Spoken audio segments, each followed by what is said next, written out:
Excellent. So we just watched episode 7. Bullock returns to camp.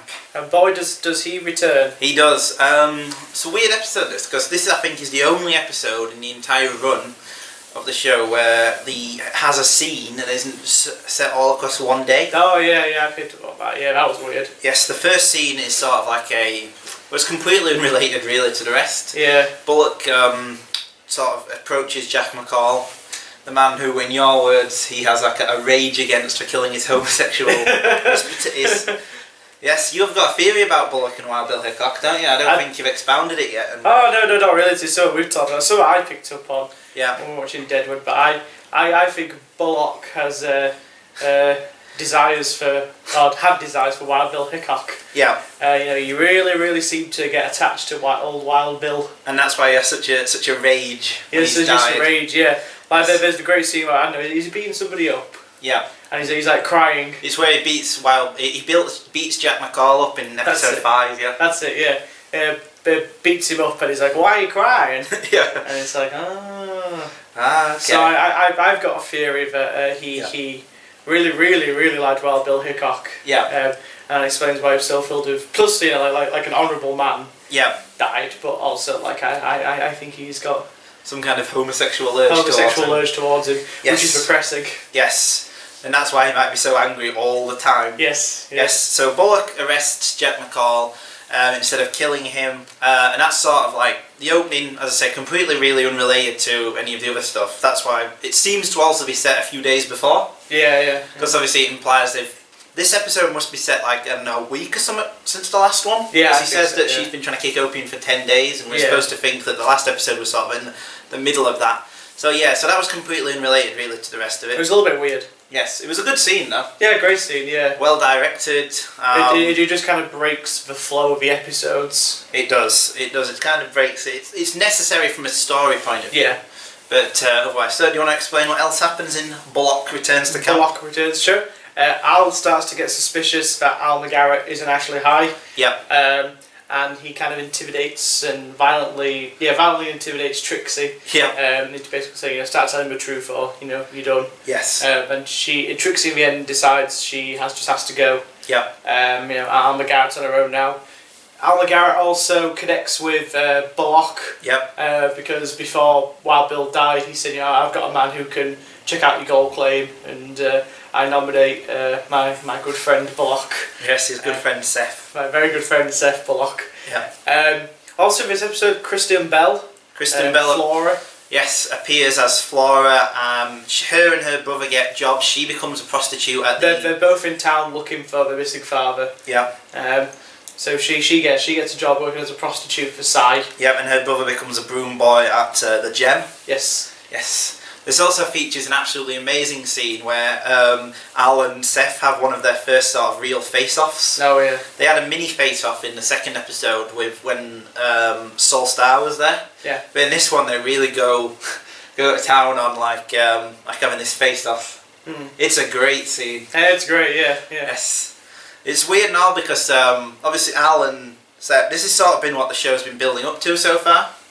Well, in the episodes where they were together, obviously they're sort of shown as opposing forces. Yeah. He has a incredibly skewed sense of justice, and he's pretty much homicidal. Yeah. And Al's sort of a pragmatist who just wants money. Yeah. And has no real concern for the justice. Well, like this is what I was saying. Like with it's interesting how when Cy and company are first introduced to Deadwood, they come across as being like bringing a bit of class to the town. Yeah. Al's kind of in the first couple of episodes, Al is established he's almost been like a bit of a brute. Yeah.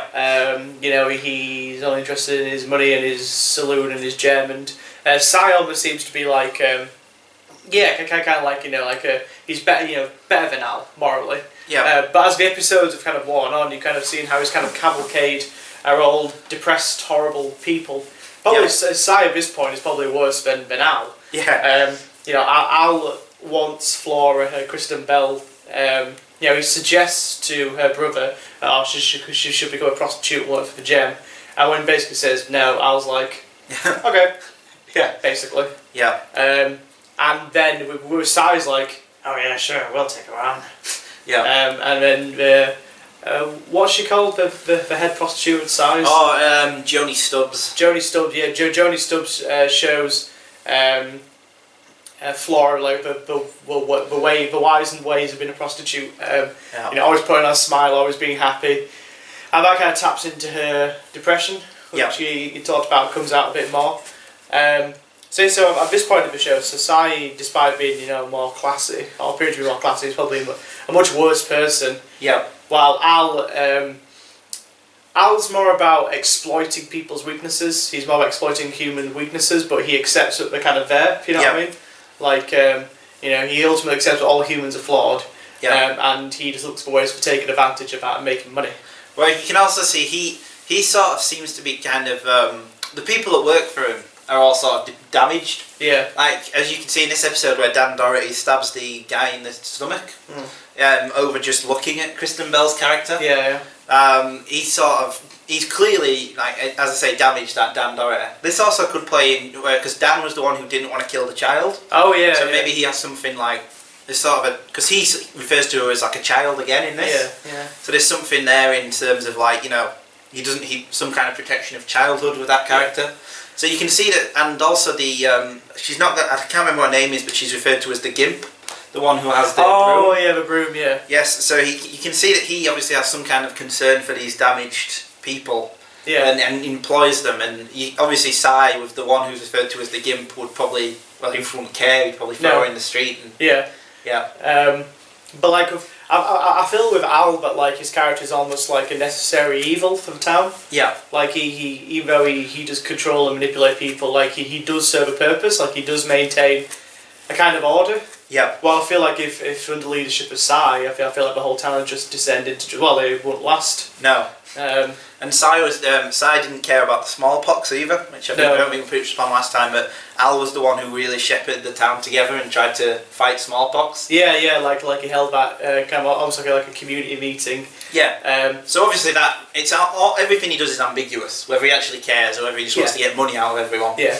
But he's very good at exploiting people's weaknesses and making profit out of it. Yeah. So also in this episode, the guy that Sai abandoned, who first got the smallpox, reappears. Yeah, Eddie Crane. Yeah. And Sai just doesn't care. He just wants to fob him off. Here's some money, take it, go away. I don't care about you. Yeah. So at first he tries to sort of give him like a prostitute and like a stay and things, and then he just doesn't care and just starts ridiculing him and throwing money at him and throwing him out. Yeah. So that's a perfect encapsulation of his character. At first he'll try and be classy, and then as soon as any opposition, he'll just use force. Yeah. While almost with Al, he almost bides his time a little bit. Yeah. And waits to strike every opportune moment. Yeah.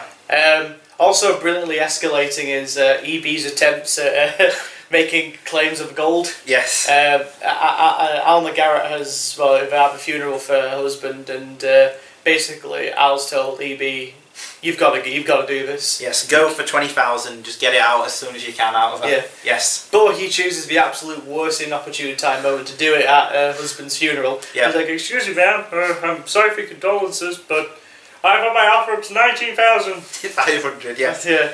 You see, he's so incompetent he can't even do that. No, he can't do it right now. Yes, which, as you said, brought up the question of why Al even has him. Yeah, why would Al trust this clearly incompetent person? But I was thinking about it. It's like, well, think about the other people that like in Al's stead, like that guy that always behind the bar that stabbed the guy at the end of the episode. Yeah, Dan Doherty. Yeah. Like basically, if he came up and was like trying to make offers, he'd just come across as intimidating. Yeah.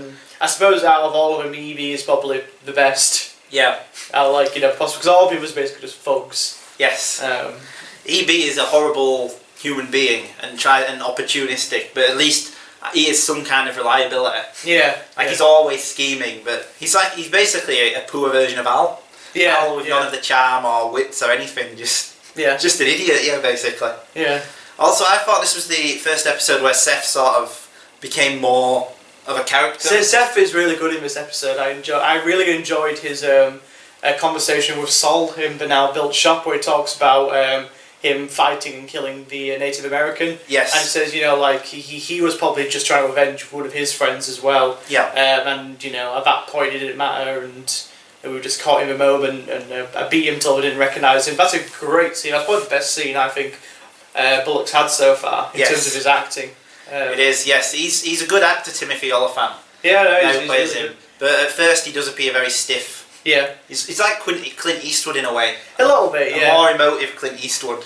But like now, it's almost like Tyrion Lannister in Game of Thrones when you know the episode Blackwater where Cersei sends that guy to spoilers for Game of Thrones, where Cersei sends that knight to kill him, and then Tyrion is permanently scarred, and then at that point him as a character has completely changed. Almost the scar Bullock gets from the Native American is almost a little bit like almost like signals a change in his character. He's got more of a focus now. I actually think this show has a lot of comparisons with Game of Thrones. I think so, yeah. They're both obviously period pieces, but they're also more about... Give us the period piece. You know what I mean? Period pieces in not setting modern times, but they're also both more about the subtle sort of political machinations. Like power struggles. Yes, instead of sort of big fights, and they all both have similar wide. I think out of all the HBO shows before Game of Thrones, this is the one that it probably took most influence from. I think so, yeah. I definitely would think that the people who watched it had studied this closely and sort of used that as a model. Well, someone like Al Swearingen, you could obviously imagine him being we can see him being in Game of Thrones. Yeah. Like a schemer and a manipulator of people. Yeah. Everyone's got their own personal motives and goals, and they'll fuck each other over to get it.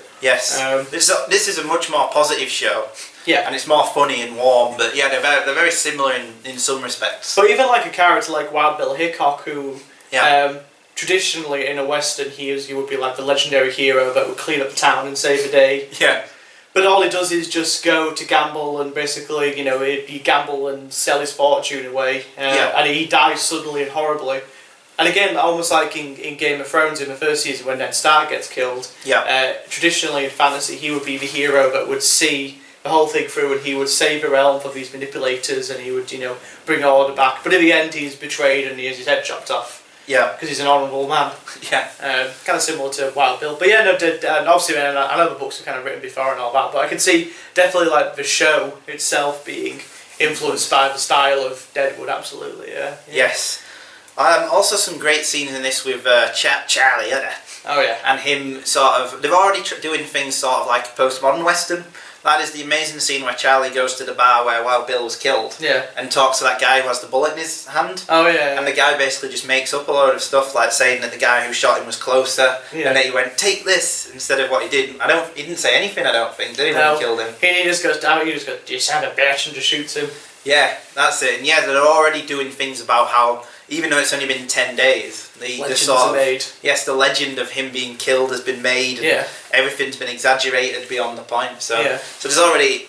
It's a really good episode. This is one I didn't remember at all from when I watched it. I couldn't even remember the great scene where Al and Seth have the sort of face-off. But there's a lot of great stuff in this episode. I really enjoyed it, It was...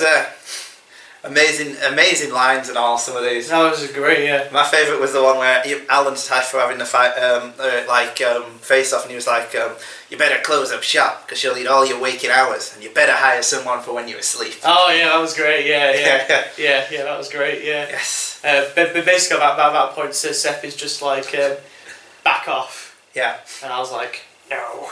Yes. That's the gist of the conversation. Yeah, and I suppose what's interesting now is that like, Al Swearingen or Ian McShane and all is like, he's a 60-year-old man and he's not in good shape.